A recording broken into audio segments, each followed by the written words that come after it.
Donc avec ce souci de bougie au cylindre 4, on va changer les 4 hein, par du Bosch. J'ai cliqué avec une rallonge. C'est cool parce qu'on a vraiment l'espace pour bosser. La clé dynamométrique pour terminer, pour faire le serrage au couple. Une douille de 10. C'est des têtes de 10 sur ces bougies. Et moi je prends une petite pince parce que c'est vrai que du coup les doigts ils passent difficilement là derrière. Donc je prends la pince pour les extraire. Et puis vous prenez une lampe hein, voilà, pour vous éclairer, voir un petit peu ce que vous faites. Bon bah c'est bon, let's go, on y va. Voilà comment s'organise le compartiment moteur. On a les bougies qui sont situées juste à l'arrière. Là j'en ai débranché deux parce que du coup j'ai fini les deux premières. Donc, vous avez la première qui est ici, la deuxième qui est juste là et les dernières qui sont respectivement ici et là. Et pour les extraire sans problème, parce que j'avais fait les bougies sur un Jeep Renegade et j'avais eu pas mal de soucis, j'en avais cassé une. Maintenant j'utilise ce produit de chez Wurth, l'injecteur X. C'est un extracteur d'injecteur en fait. Ça bouffe la calamine hein, en gros. Et ça permet vraiment de travailler en toute facilité après l'avoir injecté quoi. Il ne faut pas non plus en mettre beaucoup, parce que déjà ça s'use vite. Il n'y a pas besoin d'en mettre beaucoup, hein. C'est un produit qui est très puissant. Donc vous bombardez de ça légèrement, hein, parce que comme j'ai dit, pas besoin de vider la bouteille dedans. Vous mettez sur chaque bougie. L'idéal c'est de le faire moteur chaud. Voilà, vous faites chauffer le véhicule, vous en injectez un petit peu la veille. Vous roulez avec, vous le faites tourner. Et le lendemain matin, vous venez. Vous démarrez encore le véhicule et vous en injectez encore un tout petit peu. Voilà, vous laissez agir pendant 10-15 minutes. Vous passez un coup de soufflette histoire d'enlever tout le produit pour pas que ça traîne. Et après, franchement, ça vient tranquillement quoi. Bon là, c'est un véhicule de 2016, donc comme j'ai dit, les bougies sont pas très anciennes. C'est vrai que je les avais fait par exemple sur mon Nissan Pathfinder de 2011. Les bougies étaient vraiment dans un sale état. J'ai pas la date exacte. Je pense pas qu'elles étaient non plus d'origine parce qu'il avait déjà plus de 150 000 km.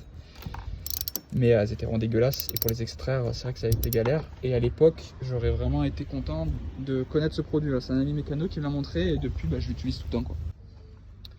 Là je viens de dévisser la dernière.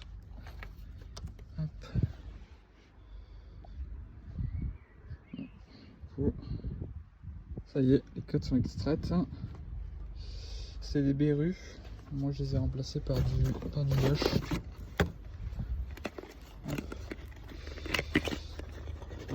Pour mes véhicules à moi perso, je préfère équiper du NGK. Là, ce véhicule là c'est pas un véhicule que je vais garder. Mais j'en avais déjà équipé sur mon Pathfinder, mais j'avais pas pris la bonne rêve, du coup après j'avais changé par du NGK. Mais Bosch aussi c'est une très bonne marque de bougie, hein. Franchement, vous pouvez y aller les yeux fermés, c'est une bonne marque. Et elles sont légèrement moins chères que celles d'NGK. Je sais plus, je crois que celle-là c'était du 10 € pièce il me semble, ou 11 €, et NGK on devait être dans les 15-16. Voilà. Allez, on remonte ça et puis on est bon. Hop là, on les revisse.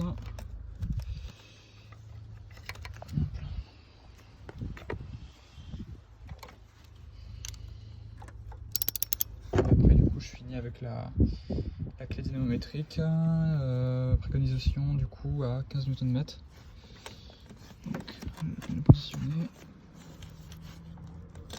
Je suis dessus là. Hop là, je suis dessus. Hop.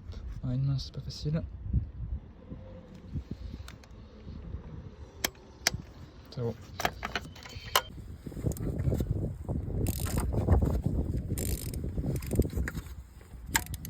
suis pas dessus. Voilà, je suis dessus. Voilà. Dès que ça clique, c'est bon.